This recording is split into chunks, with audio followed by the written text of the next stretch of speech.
Hello दोस्तों, आपके लिए एक और नया कहानी राक्षस और टाइगर। यह कहानी शुरू होता है कोलकाता के पास बसे एक छोटे से कंचनपुर नाम के गांव से।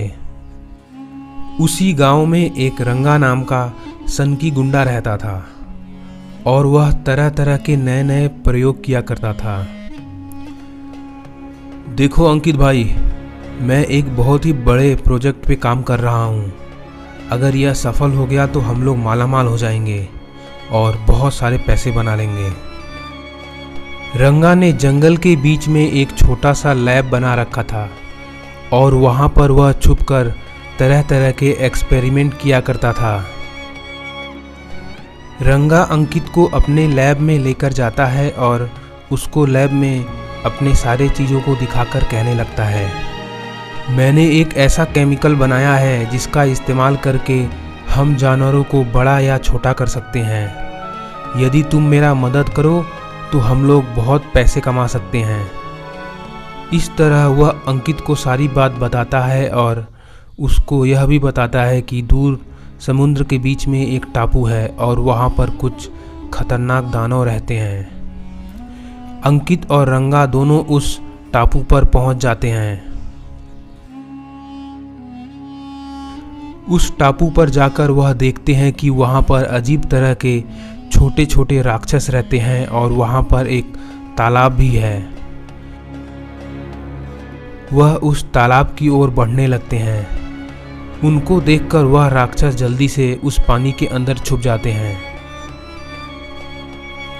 लेकिन तभी रंगा और अंकित दोनों उन राक्षस को खोजने लगते हैं। थोड़ी देर बाद वह कुछ राक्षस को पकड़ लेते हैं और उनको अपने साथ नाव पर लेकर आ जाते हैं। देखो अंकित भाई, यह राक्षस छोटे हैं, बहुत मासूम लग रहे हैं, लेकिन यही राक्षस अगर बड़े हो गए तो यह बहुत ही खतरनाक लगेंगे और यह हमारे बहुत काम आएंगे। ऐसा कहकर अंकित और रंगा दोनों नाव लेकर वापस अपने लैब की ओर जाने लगते हैं। शाम होते होते वह वापस अपने लैब पर पहुंच जाते हैं और वहां पर रंगा कहने लगता है, अब हम इन राक्षस का इस्तेमाल करके बैंक को लूटेंगे। देखते हैं हमें कौन रोकता है। इन राक्षस को रोकना बहुत मुश्किल है। उसी कंचनपुर नाम के गांव में एक टिंकू नाम का लड़का रहता था और वह बहुत ही होशियार था।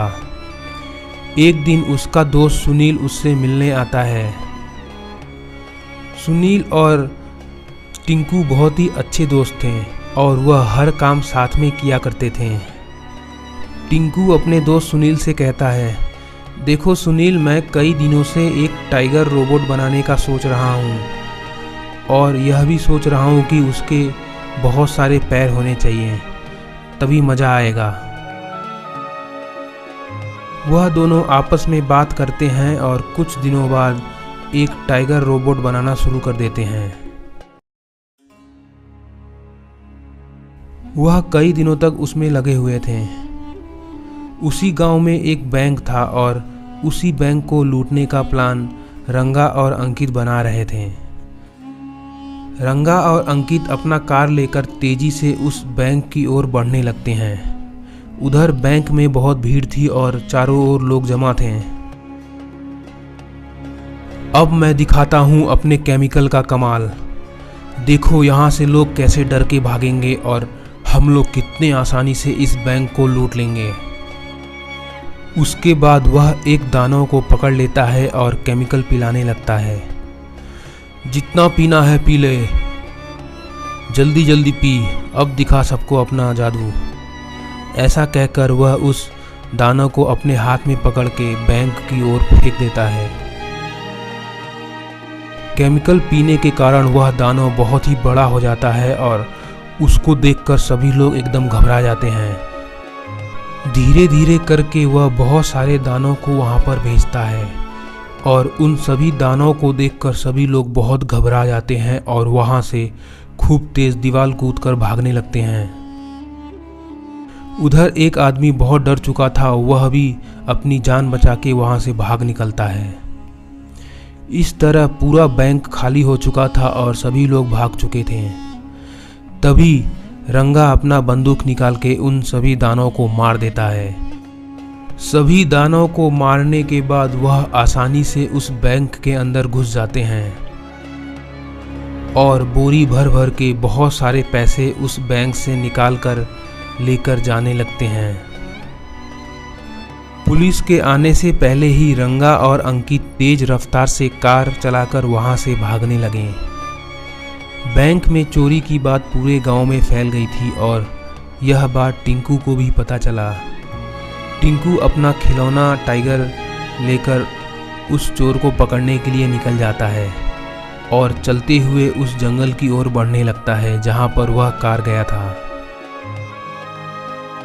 उधर जंगल में रंगा और अंकित नाव पर सारे पैसे को रखकर वहां से भागने वाले थे, लेकिन तभी वह टाइगर वहां पर आ जाता है और उसको देखकर दोनों बहुत घबरा जाते हैं।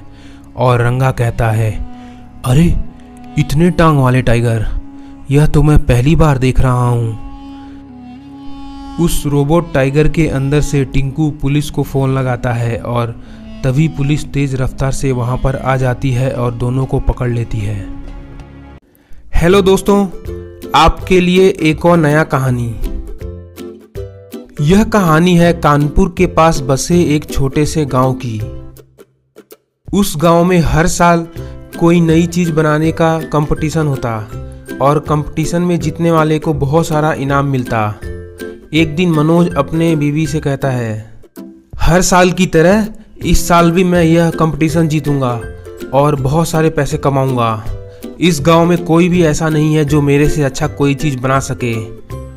तुम बस देखते रहो मैं क्या बनाता हूँ। उसी गांव में एक संदीप नाम का लड़का रहता था और वह बहुत ही होशियार था।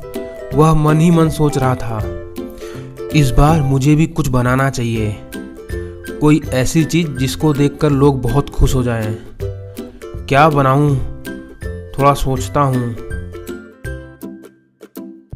इस तरह वह बहुत सोचता है और उसको एक सेल रोबोट बनाने का आइडिया मिलता है और वह आइडिया अपने पिताजी को दिखाता है। उसके पिताजी वह देखकर कहते हैं, देखो बेटा, तुम यह सेल रोबोट बनाना शुरू कर दो। तुमको जिस चीज़ की ज़रूरत पड़ेगी मुझे बताओ, मैं ला कर दूंगा। आइडिया बहुत अच्छा लग रहा है। मनोज बोला, चंपक भाई, पता करो गांव में लोग क्या बना रहे हैं, कोई हमसे अच्छी चीज ना बना ले, सबको जाकर देख के आओ। उधर संदीप अपना मैग्नेटिक सेल रोबोट पे काम कर रहा था और यह सब मनोज का दोस्त खिड़की से आकर देख लेता है और मन ही मन सोचता है, लगता है यह कोई बहुत ही अच्छी चीज बना रहा है। वह यह बात जाकर मनोज को बताता है, लेकिन मनोज यह सब सुनकर बहुत गुस्से में आता है। मनोज गुस्से में आकर कहता है, इस बार का कंपटीशन भी मैं ही जीतूंगा, मेरे से अच्छा कोई भी कुछ नहीं बना सकता, उसको तो मैं देख लूंगा। मनोज भी कंपटीशन की तैयारी करता है और वह एक पटाखा बाइक बनाना शुरू कर देता है। उधर संदीप भी अपने मैग्नेटिक सेल रोबोट पे काम करना शुरू कर चुका था और उसकी टेस्टिंग कर रहा था। इस तरह नया साल आ जाता है और लोग अपनी बनी हुई चीजें वहां पर दिखाने के लिए लगा देते हैं। लोग दूर दूर से टिकट लेकर उन सब चीज़ों को देखने के लिए आते हैं और उन सब चीज़ों का वह इस्तेमाल भी करते हैं। जो भी पैसा इकट्ठा होता वह जीतने वाले को मिल जाता था। लोग आकर वहां पर वोटिंग करते थे, किसने सबसे अच्छा चीज़ बनाया। उधर मनोज भी अपना पटाखा रॉकेट लेकर सभी को दिखा रहा था और सभी लोग एकदम खुश होकर खूब तालियां बजा रहे थे। संदीप भी अपना मैग्नेटिक रोबोट को तैयार कर रहा था। उसका मैग्नेटिक रोबोट अभी तैयार नहीं हुआ था, इसीलिए वहां पर कोई भी नहीं था। थोड़ी देर बाद वह अपने कंप्यूटर में कुछ सेटिंग करता है और वह रोबोट बन के तैयार हो जाता है। वह रोबोट थोड़ा ही आगे आकर एकदम अच्छे से डांस करना शुरू कर देता है। उसको देखने के लिए लोग दौड़ दौड़ के वहां पर आ जाते हैं। लोग बहुत खुश होते हैं और एकदम तालियां बजाने लगते हैं।